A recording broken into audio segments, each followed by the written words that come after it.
Hey, check it out, it's Jan 1/3 of MediaShinobi, and I'm going to be personally reviewing the anime series Black Bullet. Black Bullet takes place in the near future where humanity is near extinction due to a parasitic life form called the Gastria. And it's up to the main character named Rentaro along with his partner Enju in order to keep the peace between what's left of humanity along with protecting humanity from the Gastria. Now to give my rating straight up, I would give this series simply a 7.5 out of 10. Now, to start off with the negatives, the first thing that obviously comes to mind in my personal opinion is the pacing of this series, because the pacing was so erratic. To be honest, the pacing of this series, I haven't seen something like this since Sword Art Online, and honestly, both me and Scott agreed that this series might take the cake with this. The first half of this series was way too fast. Whether it was the actual content of the first arc to begin with, or the introduction of the first main antagonist of the series, Kagetane, the overall impact of either of those two were hampered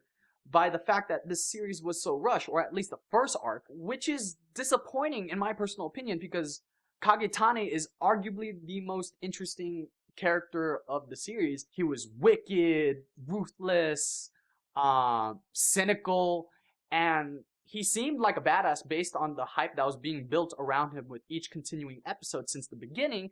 And, Rentaro just beats him just like that. So I was just like, wow, that was, anticlimactic. Granted, yes, he comes back during midway of the second arc, but that little grace period between the end of the first arc and midway through the second arc was enough time to actually take a toll on the overall impact of what this character could have had on the series. And this leads to my second issue of the series, the characters. And this includes Kagetane himself, because the majority of all the characters that were introduced in this series that matter to some degree, other than Rentaro or Enju, they weren't used to their full potential. And with the second arc, and the entire purpose of this arc to begin with, is for Rentaro to establish his team in order to combat the Gastria, it didn't matter. And the one thing I keep noticing again and again with this series is that when a character dies, it doesn't have the same impact as what it could have had, simply because it wasn't fleshed out enough. So it didn't matter whether it was Shoma or Midori.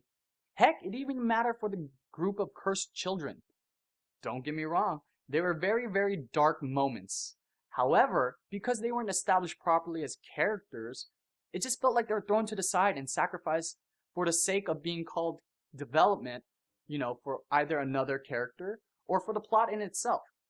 In fact, it felt so hollow, it just seemed like shock value, for lack of a better term. So that pretty much wraps up what I think the negatives are, so I'm going to be moving on to the positives. Now, the first thing that comes to mind is how straightforward they are when it comes to those very dark moments. I like the fact that they decided to just completely show the genocide of the cursed children, or Kisara's revenge in the very, very last episode. Now, granted, the build-up to those two events could have been better, but the impact was still intact. Other than that, everything else, passes to some extent. The structure was there by default. However, the flow was very, very, erratic, like I stated earlier. The characters were interesting enough.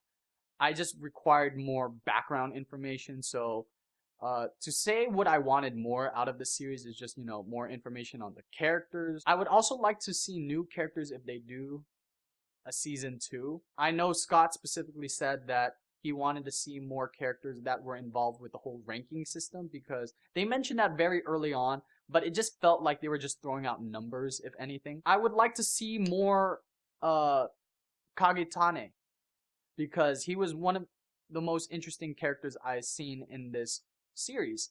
And the fact that, they demoted him to a background character by the second arc was just, it was pretty bad taste in my opinion. I also want to see where they go with Kisara, because, they did that whole, I'm now evil, and I'm gonna fight evil with evil. Or more specifically, I'm gonna fight ultimate evil with evil. Or no, I'm gonna fight evil with ultimate evil. Whatever. It's pretty much fighting like a match with a flamethrower. Like, okay, I get it. You're just gonna overwhelm evil with more evil. I am curious to see if they're gonna have a season 2. I don't know if there's enough content for that, but,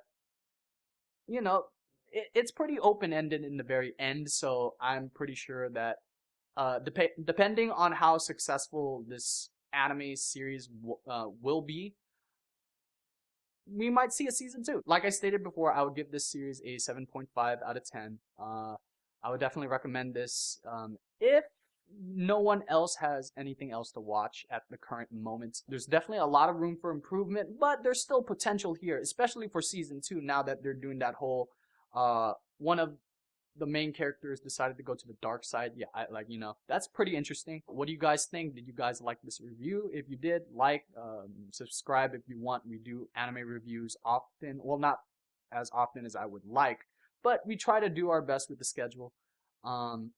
Comment, because I would love to hear what you guys think. I'm always interested in seeing. Maybe I didn't see all of the perspectives. Other than that, that ends this video. So this is Jan 1/3 of MediaShinobi signing out. I don't know what was that, but whatever.